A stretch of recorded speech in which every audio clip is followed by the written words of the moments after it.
सब माया के ख्याल हैं, सब माया के चोज, बिन साहेब की बंदगी तू जंगल होगा रोज। ओह, ये जो राम नाम नहीं रटते, इस माया काल की माया के ही सब चोज माने आपको झूठा सुख दे रखा है। इस झूठे सुख में, इस माया के जो आनंद को आनंद मानते हैं, कार होगी, कोठी होगी, घूटी ला ली, ताश खेल लिया, इधर उधर बकवाद कर ली, नाच गा लिए, कहते हैं ये माया के चोज हैं तुझे यहां मूर्ख बनाए रखने के लिए। और भगवान की भक्ति के बिना फिर ये सब ठाठ बाट छोड़ करके जंगल में रोज बनेगा। रोज एक पक्षी जिसे नील गाय कहते हैं, वो सारा दिन भटकता रहता है, इधर से उधर, उधर से उधर, कोई ठिकाना नहीं। कोई कुत्ते पाड़ रहे हैं, कोई किसान लठ मार रहे हैं, इधर से उधर भगा रहे हैं। कहते हैं ऐसी दुर्गति तेरी हो जाएगी। और जो हमारी शरण में है, जो जन हमारी शरण है, ताका हूं मैं दासे, भक्ति अनाहद बंदगी अंतलोक प्रकाश। जुन्नी संकट मेटे हूं, देहू निश्चल बासे, और अंतर में राखूंगा जम की नहीं तरास। अब जैसे आपने पहले सुना वाणी में, अमृत वाणी में, कि माया हुई तो क्या हुआ, भूल रहा नरभूत, पिता कहेगा कौन को, तू वैश्या का पूत। अब कहते हैं जो हमारी भक्ति करता है उसके लिए क्या बताते हैं कि जुन्नी संकट मेटे हूं, देहू निश्चल बास। निश्चल, वो शाश्वत स्थान सतलोक में आपको निवास दूंगा, आपका वहां ठिकाना बना दूंगा, और उरंतर में रखूंगा। अपने जैसे बंदरिया अपनी छोटी सी बच्ची को सीने से लगाए फिरता है, नीचे चिपका लेता है, वर्षा से भी, गर्मी सबसे बचाने की चेष्टा करती है, जैसे भी उसके पास समाधान है, वो अपने बच्चे को सीने से लगाए फिरते हैं। कहते हैं ऐसे मैं आपको अपने हृदय के अंदर इस प्रकार बचा के रखूंगा, और काल की त्रास पीड़ा तेरे तक नहीं आने दूंगा। जुन्नी संकट मेट हूं, देहू निश्चल बासे, उरंतर में राखे हूं जम की नहीं तरासे। इस माटी के मैल में मगन भया क्यों मूडे, कर साहेब की बंदगी उस साई को ढूंढ, उस साई को। तत्ब्रह्म, गीता जी के अध्याय नंबर 8 के मंत्र नंबर 1 में कहा है कि किम तत्ब्रह्म, किम अध्यात्म, किम अधि अधिज्य अधियज्ञ, और किम अध्यात्म पुरुषोत्तम।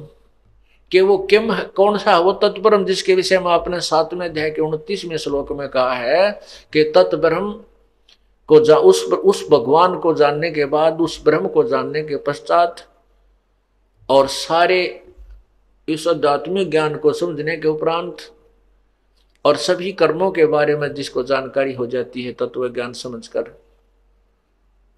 उसके पश्चात वो व्यक्ति तो केवल जन्म मृत्यु से ही छूटने का प्रयत्न करता है, यहाँ की किसी भी वस्तु की इच्छा नहीं करता। उसके विषय में 8वें अध्याय के प्रथम मंत्र में अर्जुन ने पूछा कि फिर कौन है वो तत्ब्रह्म, वो परमात्मा, वो भगवान कौन है, वह भगवान कौन है, जिसके विषय में आपने 7वें अध्याय के 29वें श्लोक में कहा। 8वें अध्याय के 3रे श्लोक में गीता ज्ञानदाता भगवान कहता है कि वो परम अक्षर ब्रह्म है, वो परम अक्षर ब्रह्म है। तो यहां भी क्या बता रहे हैं, इस माटी के मैल में मगन भया क्यों मूडे, कर साहेब की बंदगी उस साई को ढूंढे। उस साई को ढूंढ,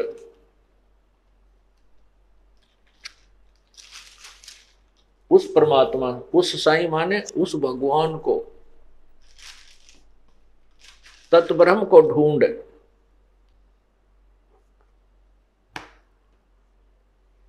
अब उस परमात्मा को कैसे ढूंढना, जैसे गीता जी अध्याय नंबर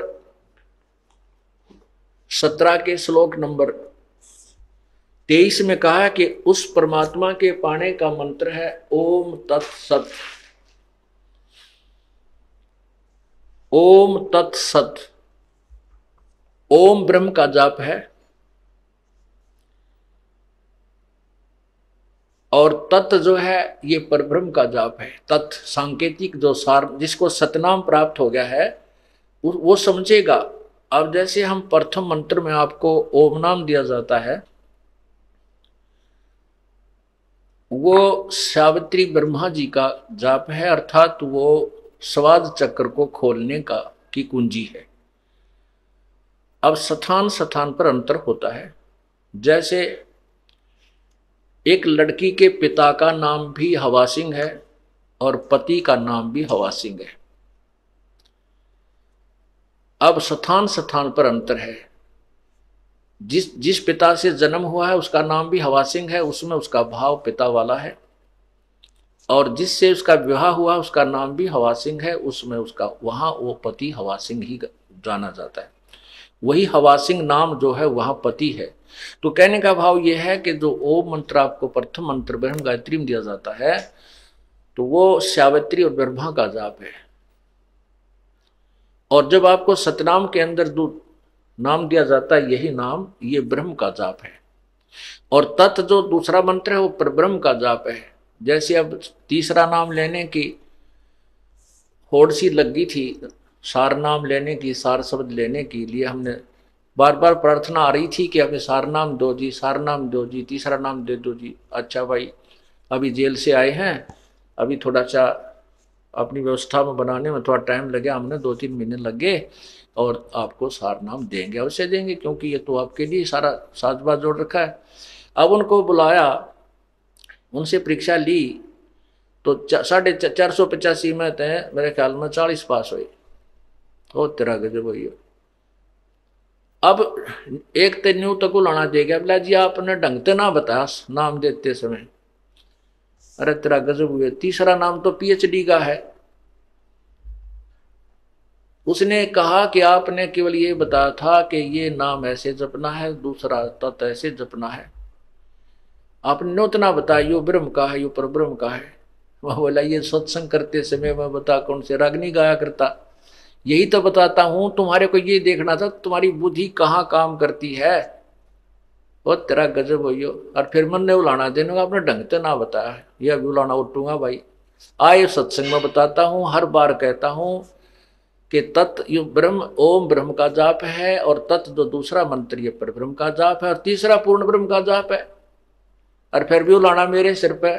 और तेरा पहली क्लास की बातें करते हो बच्चे, कोई बात नहीं, इसलिए आपको बार बार बुलाया गया है और ये अभ्यास आपका होगा। तीसरा नाम देना तो परमात्मा ही देना है, और उसमें फिर आपके पास समय भी नहीं है। जैसे उस दिन 485 नाम लिखा गए थे, 285 भाग गए, 200 रह गए, 200 मत है 20-30 वो पास हुए, वो भाग्य उनके पास एक दिन और रुकने का समय नहीं था। रोहतक गए, रोहतक तो निकल गए उधर के उधर, कदे फिर घर के छो माजा। अरे पुण्यात्माओं, परमात्मा पाने के लिए ये नाम तो ऋषि में ऋषियों को नहीं मिला जिन 88-80 वर्ष तक तप किए, और आपको एक दिन और रुकने में परमात्मा निकटाव थे और वो भी छोड़ के भागे। तो फिर तीसरे नाम के योग्य भी हो कहाँ गए? अपनी नमज आप टटोल लिया करो एक आदि पर कि हम कितने योग्य हुए हैं। सार नाम अब्राहिम सुल्तान अधम बलक बुखारे का बादशाह था, उसने घर त्याग दिया। परमात्मा ने कहा था बेटा जा बेशक तो अपना राज्य भी कर, भक्ति कर। तो उसने कहा नहीं पिता, नहीं परमात्मा, अब तो बच्चे संभाल लेंगे, वो सियाने हो गए, अब उस नरक में नहीं जाया जा सकता, और मुझे अपनी लकड़ी तोड़कर बेच करके मैं अपना व्यवस्था कर लूंगा। करना तो पड़ेगा काम, लेकिन यहाँ कर लूंगा, अपनी मजदूरी करके अपना पेट निर्वाह करके अपनी भक्ति करता रहूंगा। तो उसने ऐसा ही कि एक झोपड़ी डाल ली, जंगल में लकड़ी तोड़ लिया, बेच आओ बाजार में, और बैठ कर अपना 5-4 दिन उन खा ले, फिर एक दिन एक इठड़ी एक बंडल फिर तोड़ के डाल जाओ। इस तरह अपनी भक्ति कर रहा था। प्रथम मंत्र दिया, फिर सतनाम दिया प्रभु ने, फिर सार नाम के लिए, क्योंकि सत्संग में सुनता रहता था, फिर कहा भाई सार दिया जाएगा, सार नाम के बिना मोक्ष नहीं हो सकता। तो वो सार नाम के लिए प्रार्थना करता था, प्रभु आपका दास सार नाम के योग्य हो गया हो तो देख ला प्रभु, कृपा करना आपके दास पर, बहुत अधीन हो गया था। परमात्मा ने कहा भी अवश्य बेटा, नाम जब तुम योग्य हो जाएगा अवश्य नाम देंगे। तो एक दिन प्रभु ने कहा भी तुमको सार नाम दिया जाएगा, आप ऐसे ऐसे उस दिन वहां आना हमारे पास आश्रम में या जैसे भी कोई स्थान निहित किया।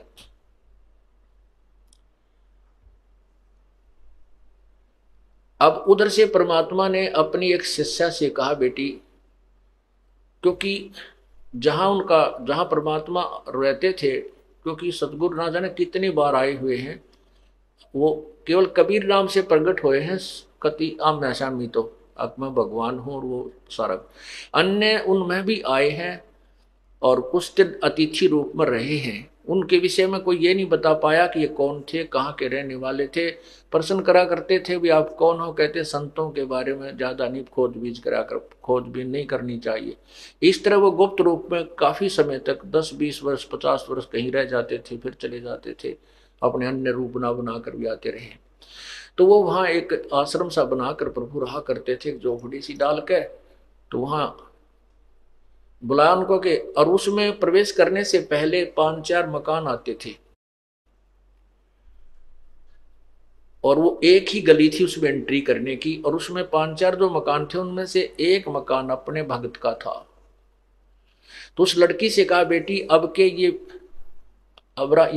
भगत आएगा सार नाम लेने के लिए, उस दिन बता दिया उस दिन आना, क्योंकि वो गुरु वचन पर चलता था, भगत गुरु वचन पर चलते थे, उसी दिन आना था।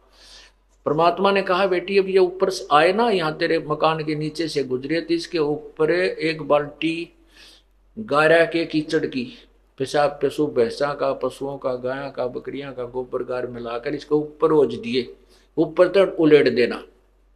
और इसकी फिर क्या प्रक्रिया हो, इस गारा के मिट्टी के कीचड़ के डलने के उपरांत इसकी क्या प्रक्रिया हो वो मुझे बताना, यो तुझे कैसा व्यवहार करे। तो उस लड़की ने ऐसा ही किया। इब्राहिम सुल्तान जी आ रहे थे, ये बल्ख बुखारा के बादशाह थे जिन्होंने राज रूज त्याग करके अपना एक साधारण से व्यक्ति का जीवन जी रहे थे, भक्त का।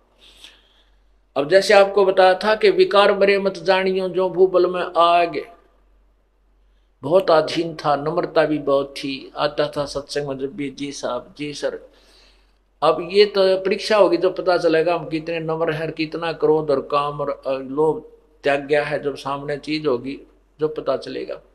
तो वो आ रहा था, उस लड़की ने वो एक काम किया, ऊपर तक वो पूरी बाल्टी ठोक दी उसके ऊपर, और तब उसने नुक्कती ला ला करके देखा ऐसे,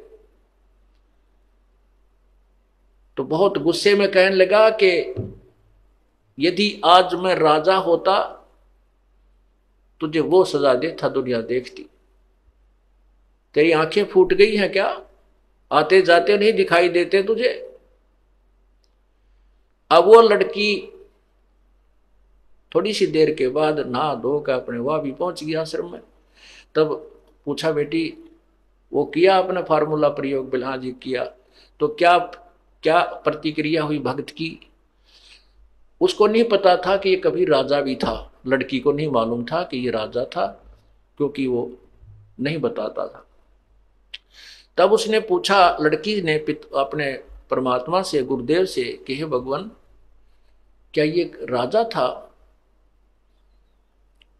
तो उसने, गुरुदेव ने यानी परमात्मा ने, कबीर जी ने कहा क्यों बेटी क्या बात है, कि जब मैंने इसके ऊपर बाल्टी डाली ना, पानी का कीचड़ डाला, तो मेरे से खुद क्रोध में कहने लगा यदि आज मैं राजा होता, अगर आज मैं राजगद्दी पर होता, राज्य ना छोड़ा होता तो तुझे वो सजा देता, यहां संसार देखता। बेटा बेटी बस यही देखना चाहूं था मैं, इसकी नब्ज देखना चाहता था, ये तीसरे नाम के योग्य हुआ है कि नहीं। ठीक है बेटी, राजा था ये, और बहुत बड़ा राजा था, इसने बहुत ही कुर्बानी की है। तब वो सत्संग के उपरांत जब भी गुरुजी विराजमान हुए आसन पर और कहा भी आ जाओ जिसने सार नाम लेना है, वो उठकर गया, प्रार्थना की कि आपका दास सारनाम के योग्य हो गया हो तो दया करियो प्रभु। तो परमात्मा ने कहा, नहीं बेटा, अभी तू राजा है, भक्त नहीं बना है। वो कहता, नहीं गुरुदेव, नहीं, मैं तो बिल्कुल आपकी कृपा से, आपके कहने से ही उसी दिन से राज को त्याग दिया है मैंने। परमात्मा बोले, नहीं, मैं जो कह रहा हूं वो सही है, तू राजा है। और फिर कहता, नहीं जी, आप, नहीं जी, बिल्कुल नहीं। तो कहते हैं,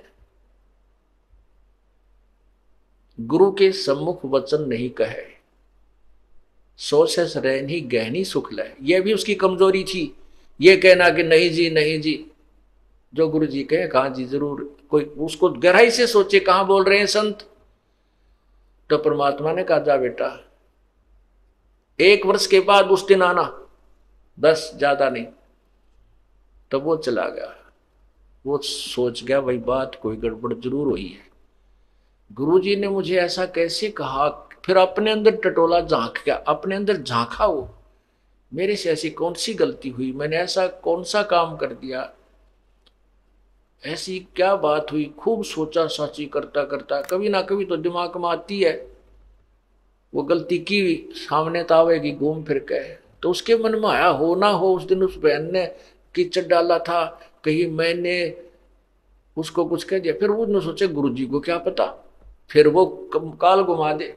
कहने का भाव यह है, 1 वर्ष में उसको इतनी तड़फ लगी सार नाम प्राप्ति की, और ज्यादा तड़फा, रोया, ये भगवान मैं पापी आत्मा हूं, जिस परमात्मा के पाने के लिए मैंने घर भी छोड़ा, सब कुछ त्याग दिया, और वही नहीं मिला मुझे नीच को, तो ये जीवन व्यर्थ हुआ। तो बहुत विनम्र हो गया, अंतःकरण के अंदर बहुत ज्यादा विनम्रता, रोने से परमात्मा की ज्यादा भक्ति की। 1 वर्ष के बाद वो फिर उस दिन, निर्धारित दिन को आया। तो परमात्मा ने कहा, बेटी आज फिर वही फार्मूला करना इसके ऊपर, और इसकी प्रतिक्रिया बताना मुझे। दूसरी बार जब वो आया, बल्ख बुखारे का बादशाह उसी स्थान से गुजर रहा था, उस लड़की ने ऊपर से उसी प्रकार वह कीचड़ डाल दिया। तब वो कहता है कि, तो वो लड़की कहती है, भाई साहब मैंने दिखे को नहीं, आप दिखाई नहीं दी, माफ करना, कौन हो आप, और मेरे से गलती होगी, माफ करना। कहने लगा, बहन ये कोई बात नहीं, ये तो मिट्टी के ऊपर मिट्टी ही डाली है, ये 5 तत्वों का शरीर भी मिट्टी है, ये भी कुबाड़ा है, आपने इसके ऊपर कुबाड़ डाल दिया, कोई बात नहीं, नहीं ना धो लूंगा, क्या बिगड़ गया इन कपड़ों का। इतनी विनम्रता उसके अंदर आई। तब वो परमात्मा के चरणों में पहुंचा। फिर तो उल्टा चला गया, वो किधर नदी नहर में जाकर नहाया धोया, कपड़े धोए, सुखा सुकू का फिर आया। आना था उस दिन, तो चरणों में बैठ गया। तब लड़की से पूछा परमात्मा ने, बेटी आज क्या गतिविधि थी उस भगत की। आज उसने जी ऐसे ऐसे कहा कि कोई, मैंने तो कहा भाई साहब गलती होगी, मैंने दिखाई नहीं दी, माफ करना। वो कहने लगा, नहीं कोई बात ना बहन, माटी पर माटी ये तो डाली है, इससे क्या फर्क पड़ गया, मिट्टी पर मिट्टी ही डाली है, आप धो के नहा धो के आ जाऊंगा, क्या फर्क पड़ गया। तब परमात्मा से उसने फिर अर्ज की कि प्रभु आपका दास सार नाम के योग्य हो गया हो तो क्षमा करना, दान करना दाता। तब वो कहते हैं कि हाँ बेटा, आज तू नाम के योग्य हो गया, आज सार नाम तुझे दूंगा। तो पुण्यात्माओं, सत्संग इसीलिए आपको बुलाया जाता है। आपने महीने में लगभग गणना नहीं तो 1 सत्संग 2 सत्संग अवश्य अटेंड करने चाहिए, क्योंकि 6 सत्संग हम करते हैं, 1-2 अटेंड अवश्य करना चाहिए। और सारे पीरियड अटेंड कर लो तो जल्दी बात बन जाएगी, ज्ञान समझ में आए बिना ये मोक्ष नहीं हो सकता। तो उस परमात्मा को कैसे पाया जाएगा, उसके विषय में बताया कि ओम तत् सत इति निर्देश ब्रह्मण त्रिविध समर्थ।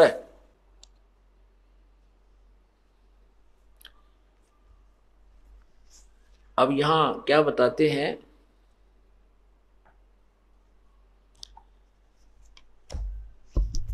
इस माटी के महल में मगन भया क्यों मूडे, कर साहिब की बंदगी उस साईं को ढूंढे। फिर क्या बताते हैं, कच्चा हीरा कर्च होवे नहीं सह घन मार, ऐसा ये मन हो रहा लेखा लेकर तारे।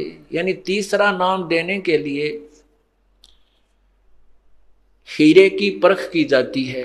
सार नाम जब दिया जाता है तो हीरे की परख की जाती है। हीरे की परख करने के लिए क्या कैसे परीक्षण किया जाता था पूर्व समय में, कि हीरा एक गोल गोल सा कंचे टाइप होता है, चमकदार धातु होती है, पत्थर सा होता है, पर चमक जबरदस्त होती है उसकी। और उसको उसमें कच्चा हीरा भी होता है और पक्का हीरा भी होता है। पक्का हीरा की क्या पहचान होती है कि उसको एहरन पर रख कर नीचे एक लोहे का मूसल सा गड़ा हुआ होता जमीन में, उसके ऊपर लोहार कारीगर लोहे को नीचे उस पत्थर के मोटे खंभे से पधर कर ऊपर तक घन मारता है, थोड़े मारता है, तो नीचे जो लोहा है उसको अहरण बोल देते हैं। उस अहरण के उसके ऊपर रखकर ऊपर से घन की चोट मारते हैं पूरी जबरदस्त हीरे के ऊपर। यदि उसमें कहीं निशान पड़ जाता है तो वो कच्चा हीरा है, वो 2 कौड़ी का नहीं है। और उसके ऊपर निशान नहीं पड़ता है, पूरे घन की जबरदस्त चोट मारने से 10 मार ले तो वो पक्का हीरा है, वो अनमोल है, वो कीमती हीरा है। तो यहां पर जो आपकी परीक्षण की जाती है तीसरे नाम के लिए, अब ये जो था, ये क्रोथा कांड जो हुआ है, इन अज्ञानियों ने तो अपने कर्म बिगाड़ दिए, और परमात्मा ने हम हीरों को परखना था, या गण के ऊपर धर के एरन पर धर के गण की चोट मार के देखी थी। जो कच्चे थे वो रह गए, पक्के थे ये हीरे न्यू के न्यू आगे, ये कोई करच नहीं हुआ, यानी उसमें कोई खरोंच नहीं आई। कच्चा हीरा करच होवे और नहीं सह घन भार घन मार, ऐसा यो मन हो रहा लेखा ले करता रहे। परमात्मा जब आपका ये परीक्षण करेगा, ऐसा मन होगा, तब आपको ये सार नाम दिया जाएगा। अब आप जो भक्तात्मा इस कांड के बाद भी डगमग नहीं हुए, आप हीरे तो हो गए हो, इसमें कोई शक नहीं, आप हीरे हो, पर कच्चे पक्के रहे खे। फिर परीक्षा ली जाएगी आपको सार नाम देते समय। आपको चाहे कितना ही समय आपको बार बार बुलाया जाए, आपके मन में ये नहीं आना चाहिए कि मेरे तो 10 चक्कर कटा दिए, तो फिर भी आप कच्चे हीरे हो, पक्के नहीं हो। क्योंकि डॉक्टर के पास जिस किसी का फोड़ा हो गया और डॉक्टर कहता भाई इसका चीरा देना पड़ेगा, इसमें उस फोड़े में बहुत ज्यादा पीड़ा भी हो रही है, तो मरीज कहता जी आज दे दे चीरा, मैं तो घना तंग पा रहा हूं, बहुत दुख हो रहा, पीड़ा सहन नहीं होती। डॉक्टर कहता है बेटा कल आना, दवाई दे देता है। कल कहता है भाई कल आना, कल भी नहीं चीरा देता, फिर कहता कल परसों आना, ये दवाई और खा। क्योंकि जब तक वो पक्का नहीं हो लेगा तब तक उसके चीरा देने से कोई यूज नहीं है। पक्का होने के बाद ही वो चीरा देकर मवाद निकाला जाएगा, तभी वो घाव भरेगा, उसका समाधान ट्रीटमेंट ऐसे ही होता है। तो ऐसे ही आपकी कहने से, आपकी जल्दी करने से डॉक्टर अपनी प्रक्रिया चेंज नहीं कर सकता, करवाओ चाहे मत करवाओ। इसी प्रकार आपको कच्चे घाव में, कच्चे फोड़े में चीरा नहीं दिया जाएगा, आपको नाम दिया जाएगा। लेकिन आप जब ये दास उचित समझेगा तभी आपको नाम मिलेगा। और आप जितनी बार बुलाया जाएगा नहीं आओगे तो फिर आपको बता ही दिया, कच्चा हीरा करच होए नहीं सह घन भार, ऐसा ये मन हो रहा लेखा ले करता। तो तीसरा नाम जो है ये परमात्मा प्राप्ति का है। कैसे? पूर्ण ब्रह्म की प्राप्ति का है। सतगुरु सौदा कर वो नहीं बाद जाते है। तो ये सतगुरु सौदा कर वो, पूर्ण संत का सौदा कर, पूरे संत से, पूर्ण संत से अपना सौदा कर, उससे माल खरीद। नहीं तो तेरा जीवन व्यर्थ जाता जा रहा है।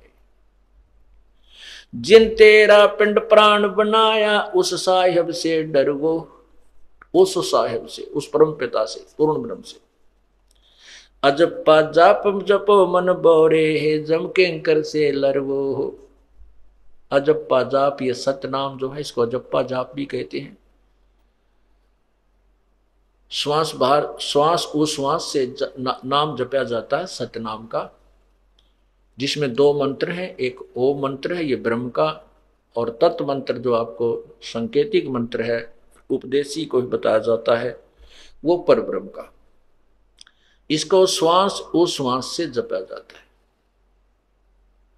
सांस उश्वास, एक श्वास बाहर छोड़े उसको श्वास बोलते हैं, उल्टा ले हुए वापस लेते हैं उसको उश्वास कहते हैं। श्वास उश्वास से जाप जपा जाता है, उसको अजप्पा जाप कहते हैं। जिन तेरा पिंड प्राण बनाया उस साहिब से डरवो। अजप्पा जाप जपो मन बोरे जम किंकर से लरवो। सुखदेव को 84 भुगती बना पजावे खरवो। तेरी क्या बुनियाद पुरानी तू पेंडा पंथ पकड़वो। नर से नार किया नारद मुनि अवगत बाजी गर्वो। शिव की संख कल्पना मेटी भस्मा गिर लिया छरवो। अंत चीर चिंतामणि के ने द्रौपदी पीतांबर वो। दुशासन का मान मुआ है उद्बुद्ध देख लहर वो। अजामेल गणिका के लारे गई अयोध्या तेरवो। वाल्मीकि का शंख बजाया जहां 12 कोट विपरवो। केसो नाम कबीर खुद आए 9 लाख बॉडी भरवो। काशी धाम कबीर कल्पना गई विपत सब टरवो। गगन मंडल के मध्य महल है जा मूरत अजर अमर वो। दास गरीब कबीर हरि ही मिले परम पद हर वो।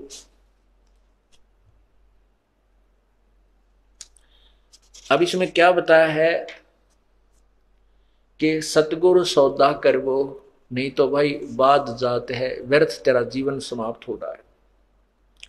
जिस परमात्मा ने तेरा जीवन प्राण यानी तेरी आत्मा उत्पत्ति की और पिंड ये शरीर बनाकर दिया, उस परमात्मा से डर। अजप्पा जाप जपो मन बोरे जम किंकर से लरवो। ओए होए, अजप्पा श्वास उश्वास का जो नाम है इसके जाप कर, इसका जाप कर। और परमात्मा क्या करेगा, जब आपको यहां से लेके चलेगा रास्ते में आपको अकेला छोड़ देगा और चारों तरफ आपके यमदूत, क्योंकि परमात्मा के जाते ही यम के दूत जैसे मच्छर आ जाते हैं, मच्छरदानी हटते ही चारों तरफ घूम जाएंगे। उस समय डरना नहीं, घबरा मत जाना। परमात्मा आपके आसपास है, दृश्य आपको दिखाई नहीं दे रहा, आपके पास है, होगा, लेकिन वो आपकी ट्रेनिंग देखेगा। उस समय आपको ये देखेगा कि इसने ज्ञान कितना सुन रखा है, ये नाम कैसे अब कैसे बचाव करेगा इनसे, कैसे। परमात्मा कहते हैं मौला बैठा मोर से देख जन की भेड़। तो 10 कोट जम किंकर जहां एक नाम की खैड़। ये जो सत्य नाम है, सार नाम है जो आपको दिया गया है, ये सार नाम और सतनाम दोनों मिलकर के ये तीसरा मंत्र बन जाता है ओम तत्सत। और ये अजप्पा जाप कहलाता है।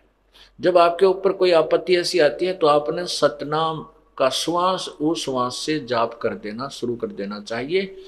जैसे आप कई बार सोपन में दब जाते ऐसा लगता है, चाहे सोपन, क्योंकि सोपन तो उसमें ही लगता है कि हम सोपन में हैं, उस समय तो हमें यथार्थ ही महसूस होता है।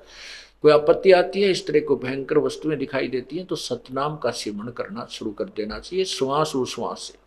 तो क्या बताते हैं कि मौला बैठा मोर्चे, वो परमात्मा आड़ में बैठ के अपने भगत की उस खिलाड़ी का खेल देखता है। ये कौन सा दाव लगाता है दुश्मन के ऊपर, जैसे कोच देखता है अपने खिलाड़ी को, ये पहलवान को, ये कौन सा दाव लगाता है इस दूसरे पहलवान को चित करने के लिए।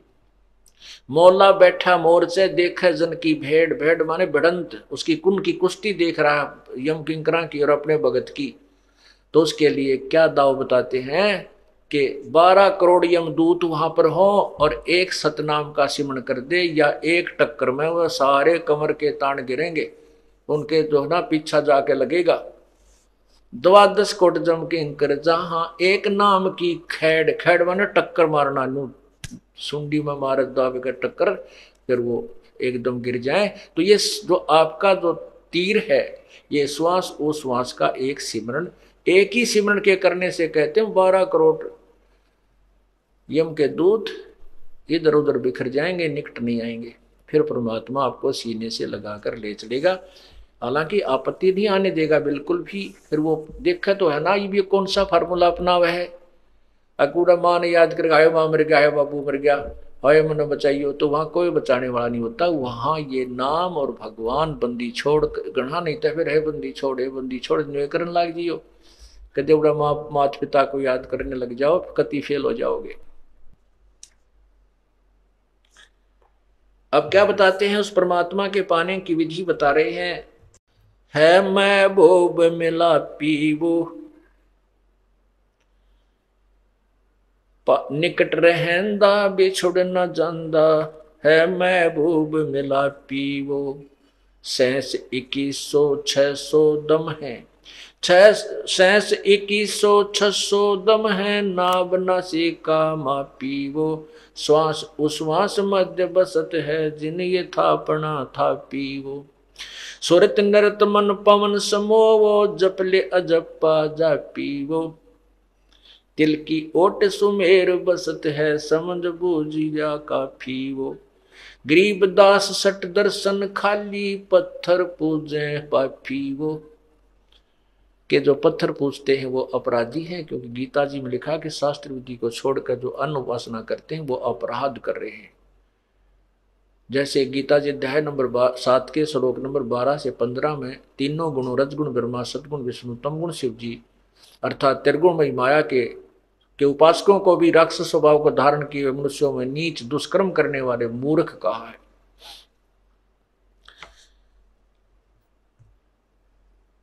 तो क्या बताते हैं, सुरत नर से परख न आवे, है महबूब सरोवाहो। जब तक हम सतनाम और सारनाम की प्राप्ति नहीं करेंगे तब तक परमात्मा के दर्शन नहीं होंगे। कैसे होंगे, द्वार बार घर छाड़ गए हैं, जाब से बन खोआ वो। भेख बनाए बहे बहुरंगी, कीना बहुत अब हुआ वो।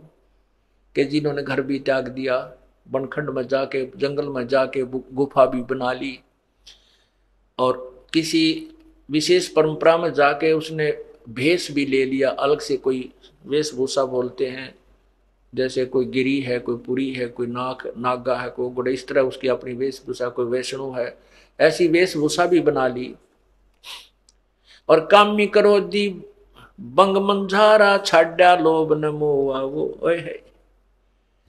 कामी क्रोधी बंग मंझारा, छाड्या लोभ न मोहा वो। एक समय गोपीचंद जो था, वो भर्तृ जो था वो राजा था। गोपीचंद और भर्तृ ये दो गोरखनाथ जी के शिष्य थे, और इन्होंने घर भी त्याग दिया, राज्य भी त्याग दिया। एक दिन भर्तृ जी, चांदनी रात्रि थी, चांदनी रात्रि में रात के समय जा रहा था, सफर कर रहा था, यात्रा कर रहा था अकेला, और उसके साथ भर्तृ भी, गोपीचंद भी था, वो पीछे था। अब भर्तृ जा रहा तो आगे किसी ने पान खा के थूक रखा था, अच्छा बुलबुला सा हो रहा था उसका, और चांद की चांदनी में प्रकाश में वो ऐसा चमका था जैसे लाल हो। अब उसने देखा गोपीचंद भर्तृ पीछे, गोपीचंद पीछे रह गया, बाथरूम करने लग गया, पेशाब पेशाब करने लगा, वो बैठ गया। उसने देखा और उसने सोचा लाल है कि, उसने ठहठाया, हाथ मारा, सारा दस गया।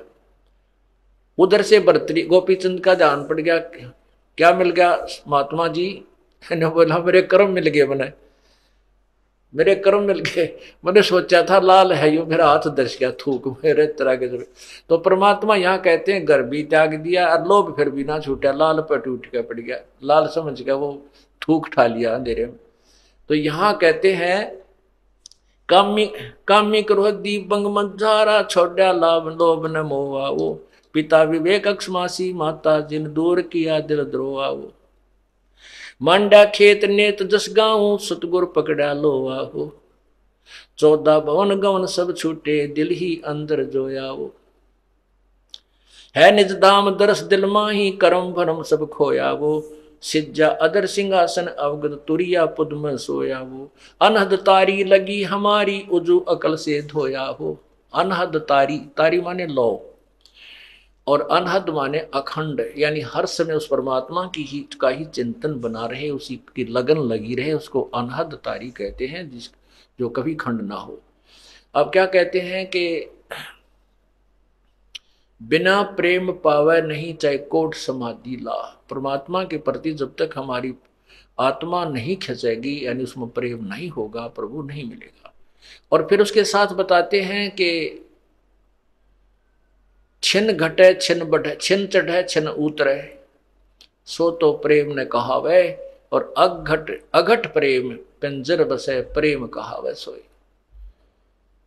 जैसे थोड़ी सी देर में तो भाव बन गया, थोड़ी सी देर में फिर उसे हो गए कोनी रुचि रही, तो ये कहते हैं अभी सच्चा लगन पूरी प्रेम तेरा अखंड, अनहद तारी नहीं लगी तेरी अभी। छिन चढ़े छिन उतरे, सो तो प्रेम ना कहावे, और अघट प्रेम जो कभी ना घटने वाला, कभी कम न होने वाला जो प्रेम शरीर में बस जाएगा, तो प्रेम कहावे सोई। तो यहां कहते अनहद तारी लगी हमारी उजो अकल से धोया वो, सतगुरु दानी मिले बिनानी बीज अभय पद बोया वो, दिव दृष्टि खुली हमारी सार शब्द से टोया वो, गरीबदास गायत्री लापी शीस पीठ जम रोया वो। ओए होए, कहते हैं हमारे जो ज्ञान रूपी अखियां हमें मिल गई, सच्ची लो लगा के भजन किया, और फिर हमारी दिव्य दृष्टि खुली और सार शब्द से टोया वो गुम हुआ भगवान, वो छुपा हुआ परमात्मा जो सतलोक में विराजमान है, इस सार शब्द से टोया वो। परमात्मा की प्राप्ति होनी है सार शब्द से, और ये सार नाम जो आपको मिलना है, ये तीसरा मंत्र है जो पूर्ण ब्रह्म का है। तो ये 3 मंत्र के जाप से परमात्मा प्राप्ति होती है। दिव्य दृष्टि खुली हमारी सार शब्द से टोया वो, गरीबदास गायत्री लापी और शीस पीठ जमरोया हो। ये गायत्री नहीं है जो भूर्भुवः ओम भूर्भुवः स्वः तत्सवितुर्वरेण्यं भर्गो देवस्य, जो हम भी घोटाला रहे थे, खूब इसका दिन रात जप्या करते हैं, लेकिन इसका ये नहीं पता था ये क्या है। ओम तो इसके साथ लगता ही नहीं।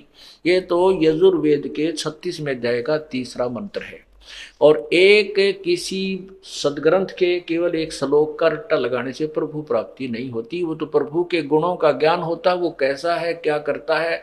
वो जैसे बिजली की महिमा का एक श्लोक बना लिया जाए, मंत्र बना लिया जाए, और उसको रटता रहे, उसी को गाता रहे, और बिजली के प्राप्त करने की, कनेक्शन लेने की विधि का ज्ञान नहीं है, प्रयत्न कर नहीं रहा, तो बिजली के गुणों का लाभ आपको नहीं मिल सकता। बिजली से ना पंखा चले, ना आपकी मकान में उजाला हो, ना वो आटा पीसे, और ना ही आपके ट्यूबवेल को चला सकती।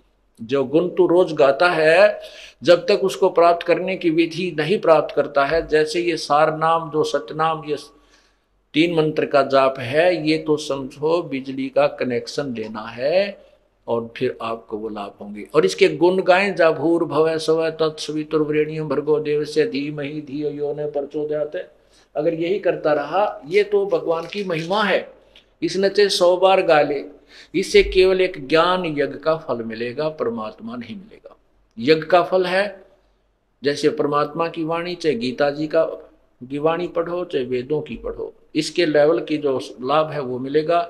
और चाहे गरीबदास साहिब की वाणी पढ़ो, चाहे कबीर साहिब की वाणी पढ़ो, चाहे नानक साहिब की वाणी पढ़ो, ये परमात्मा से परिचित संत या परमात्मा की अपने मुखारविंद से बोली हुई वाणी है। इनसे भी केवल ज्ञान यज्ञ का ही लाभ मिलेगा।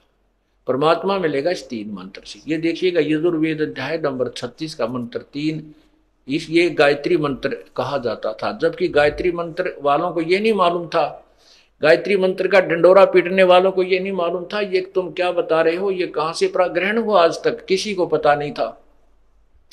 और ये यजुर्वेद के 36वें अध्याय का 3रा मंत्र है। ये देखिए 36वें अध्याय का 3रा मंत्र, ये है 36वां अध्याय, 36वां अध्याय 36वां अध्याय। ये नीचे देखो यहां है, इसका ये 3रा मंत्र है, ये वाला।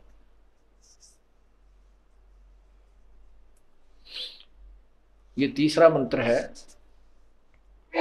इसमें है भूर्भुवः स्वः, भूर्भुवः स्वः तत्सवितुर्वरेण्यम भर्गो देवस्य धीमहि और धियो यो ने प्रचोदयात्। इसमें कहीं भी ओम मंत्र नहीं है। इसके साथ ओम मंत्र लगाना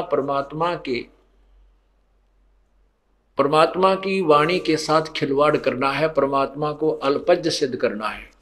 भगवान ने तो केवल इतना ही बोला, और इसमें हम और जोड़ दें कुछ तो वो हमारी अपनी नालायकी और चतुरता है कि हम दूसरों को अपनी सूझबूझ से अट्रैक्शन करने के लिए उनके साथ खिलवाड़ करें, उसे लाभ भी नहीं मिलता। जैसे मोटरसाइकिल या कार के पिस्टन के साथ में कोई नट अलग से वेल्ड करके कोई कहे कि अब ये पिस्टन और ज़्यादा अच्छा बन गया है, उसने तो काम बिगाड़ दिया। वो तो कंपनी ने स्पेसिफाइड बना रखा था, उसके साथ खिलवाड़ करना मूर्खता और उसके वर्केबिलिटी पर प्रभाव डालना ही है। तो इसके साथ ओम मंत्र नहीं लगना चाहिए, पूर्ण परमात्मा की महिमा है ये। और ओम है ये ब्रह्म का जाप। जैसे प्रधानमंत्री के साथ राष्ट्रपति को कहे मुख्यमंत्री साहब जी और फिर उसका नाम ले, वो कितना प्रसन्न होगा। प्रधानमंत्री को मुख्यमंत्री कहकर संबोधित करे तो वो बहुत नाराज होता है, और जो काम करना चाहता हो भी ना करे, उसको कहते भगा दे यहाँ को, इससे इसको ये नहीं पता मैं मुख्यमंत्री हूँ या प्रधानमंत्री हूँ। मुख्यमंत्री मेरे सामने करबद्ध होकर खड़े हो जाते हैं। तो इसलिए इन नादानों ने, अनजानों ने ओम शब्द इसके साथ लगा करके भगवान की वाणी का अपमान किया हुआ, इससे कोई लाभ नहीं मिला। तो अब कौन सी गायत्री लापनी हमने? गायत्री का अर्थ होता है परमात्मा को हृदय से, जैसे किसी के इकलौते पुत्र की मौत हो जाती है, किसी की पत्नी की मौत हो जाती है, किसी के पति की मौत हो जाती है, और फिर वो कैसे लाप करता है, ऐसे गायत्री लाप करना होता। परमात्मा को इस कसक से याद करना होता है, जैसे वो उसके वियोग में और रो भी रहा है, उसको याद भी कर रहा है। कहते हैं गरीबदास गायत्री लापी, हमने उस परमात्मा की ऐसे सच्चे दिल से, सच्ची श्रद्धा से भजन किया उस मंत्र का, फिर शीस पीट जम रोया वो, यू काल अपने सर ने पीट पीट कर रोने लगा कि यू तो गया मेरे हाथ से, हम पार हो गए। तो इस प्रकार हम परमात्मा प्राप्ति करेंगे। बोलो सतगुरुदेव की जय। कर जोरूं विनती करूं, धरूं चरण पर शीस, गुरु राम देवानंद जी महाराज ने दियो नाम बख्शीस। कोटि कोटि सिजदा करूं, कोटि कोटि प्रणाम, चरण कमल में राखियो मैं बांधी जाम गुलाम।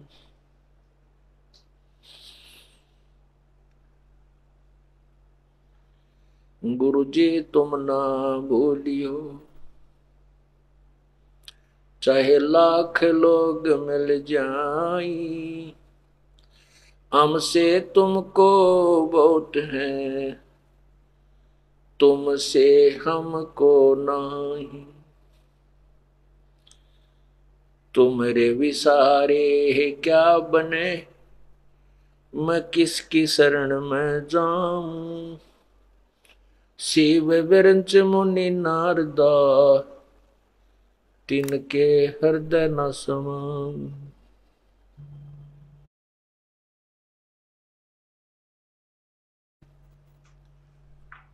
अब गुण किए तो बहुत किए, करत न मानी आर।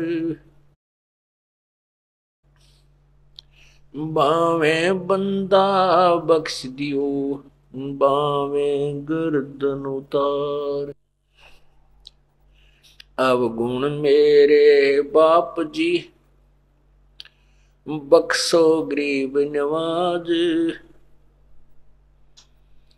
जो मैं पोत कपूत हूँ, बोर पिता को लाज।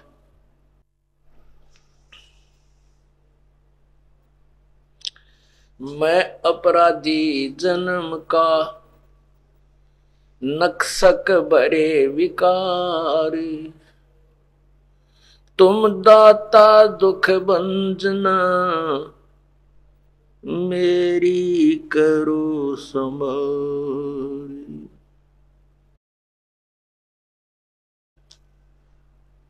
बंदे तो कर बंदगी, जे चावे दीदार। अवसर मानुष जन्म का, मिले न बारंबार। मानुष जन्म पाके, जो नहीं रटे हरि नाम। जैसे कुआ जल बिना, बनवाया क्या काम।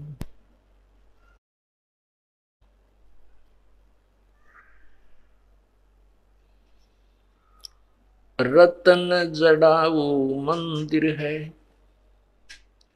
लख योजन स्थान। साकट सगाना बेटियो, चाहे हो इंद्र समान।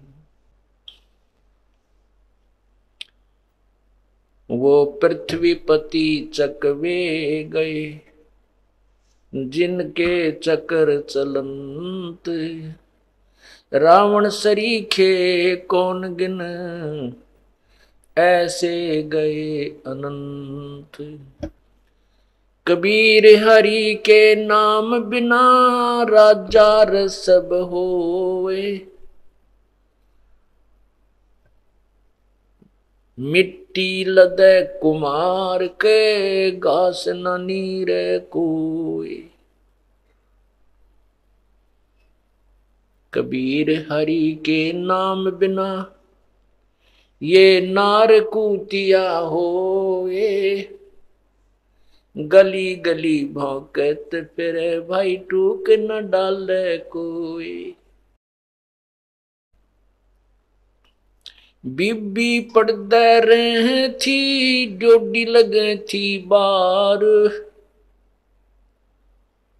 अब गात उगाड़े फिरती हैं, वो बन कुतिया बाजार।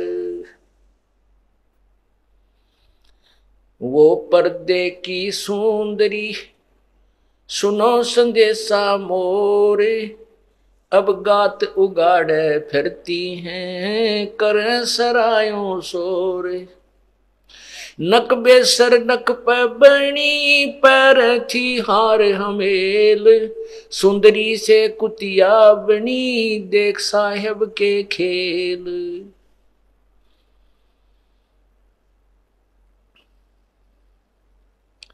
परमपिता परमात्मा दीन दयाल बंदी छोड़ कबीर परमेश्वर जी अपनी प्यारी आत्माओं को, जो अपने पैर पर कुल्हाड़ा मार के आप ही पीड़ित हो रही हैं, दुख उठा रही हैं, जो काल के जाल में फंस गई, उनको फिर पुनः जगाने के लिए, अपने उस सच्चे स्थान की याद दिलाने के लिए आते हैं।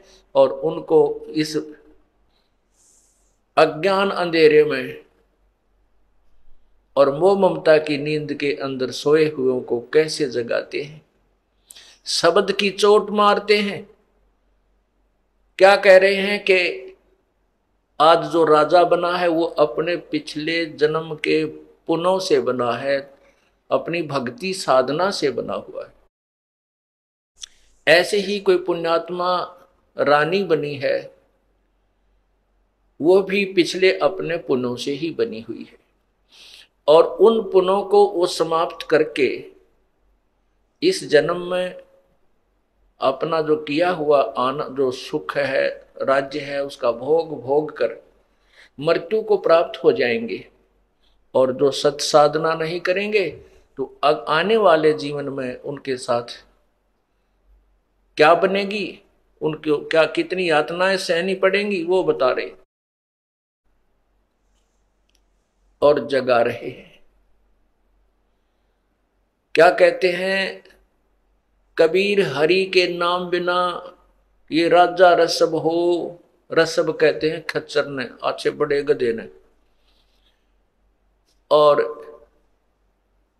मिट्टी लदे कुमार के घास ना नीरे कोई।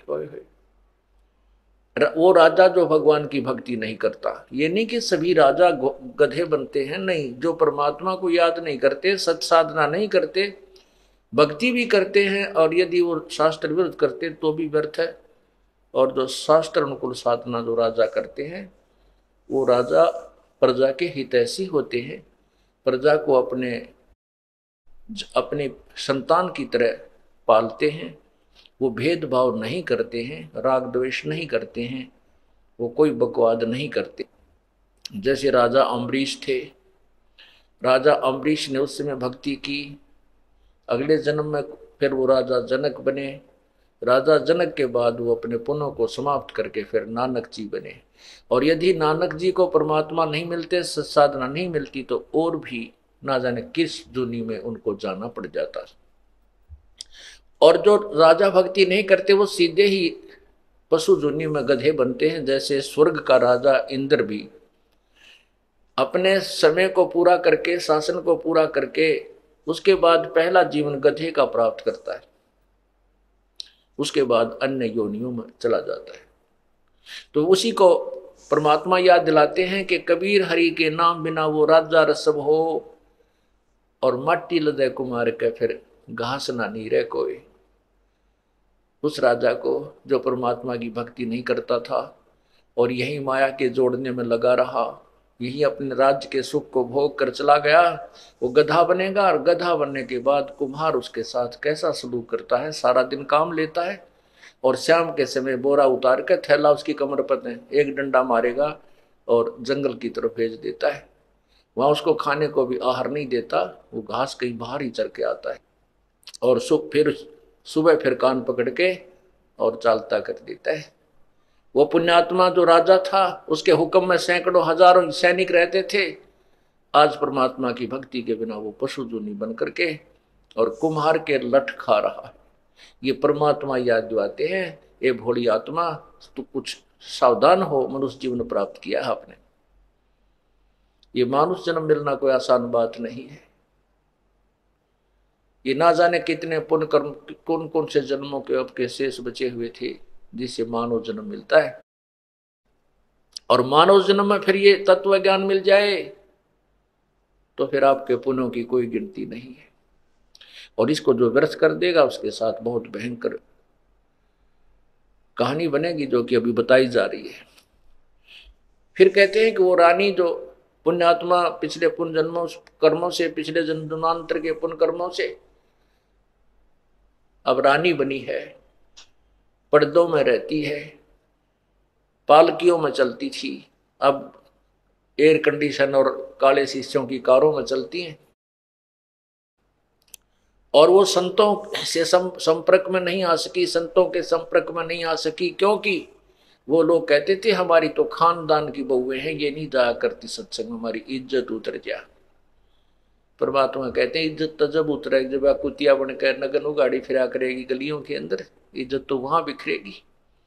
अब सत्संग में और संतों के दरबार में जाने से इज्जत नहीं उतरती, वहां तो इज्जत बनाई जाती है, सत्य कहानी सुनाई जाती है, उसको चेताया जाता है, परमात्मा की कथा सुनाकर उस आत्मा को भगवान के चरणों में लगाया जाता है। तो क्या बताते हैं कबीर, हरि के नाम बिना ये नार कूतिया हो और गली गली भौंकत फिरे, फिर टूक न डाले कोई।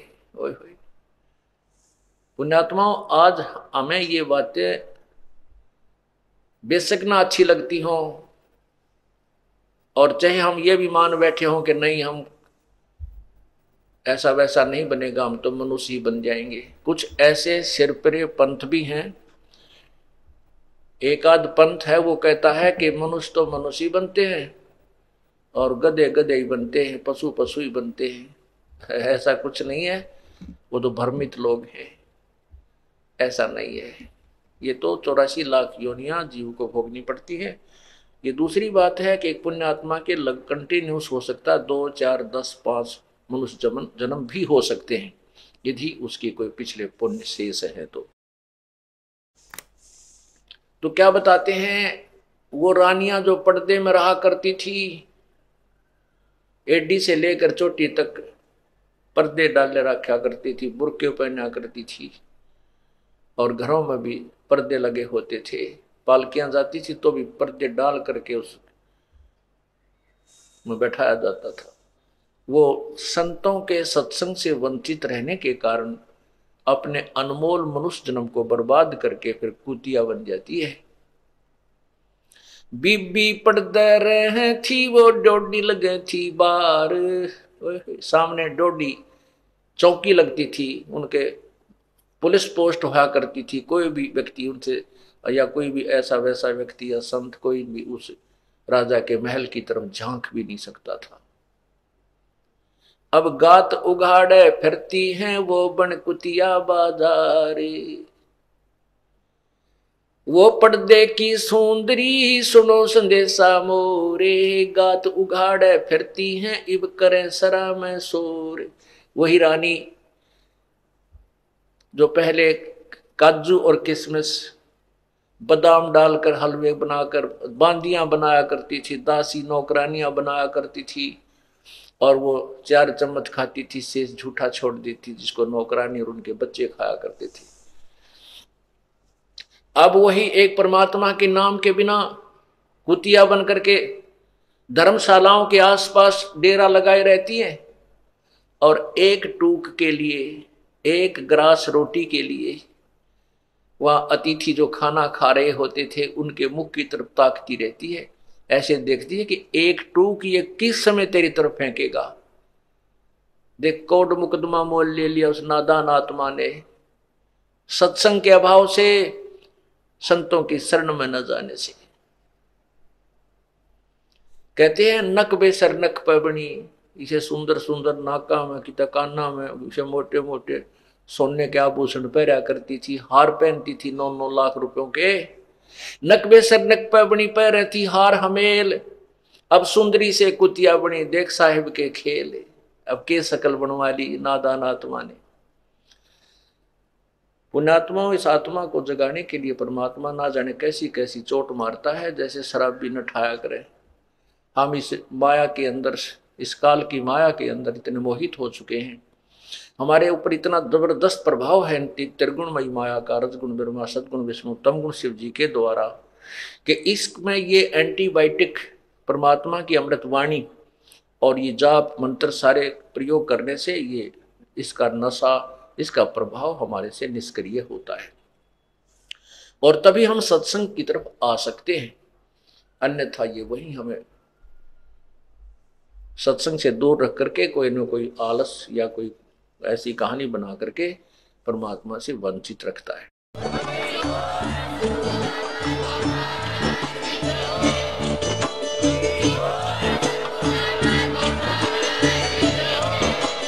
आप सुन रहे थे जगत गुरु तत्वदर्शी संत रामपाल जी महाराज जी के मंगल प्रवचन। अधिक जानकारी के लिए विजिट कीजिए हमारी वेबसाइट www.jagatgururampalji.org। संत रामपाल जी महाराज जी के शुभ आशीर्वाद से पूरे विश्व भर में 500 से भी ज्यादा नाम दीक्षा केंद्र हैं, जिन पर संत रामपाल जी महाराज जी द्वारा ऑनलाइन निशुल्क नाम दीक्षा दी जा रही है। अपने नजदीकी नाम दीक्षा केंद्र का पता करने के लिए संपर्क करें 8222880541।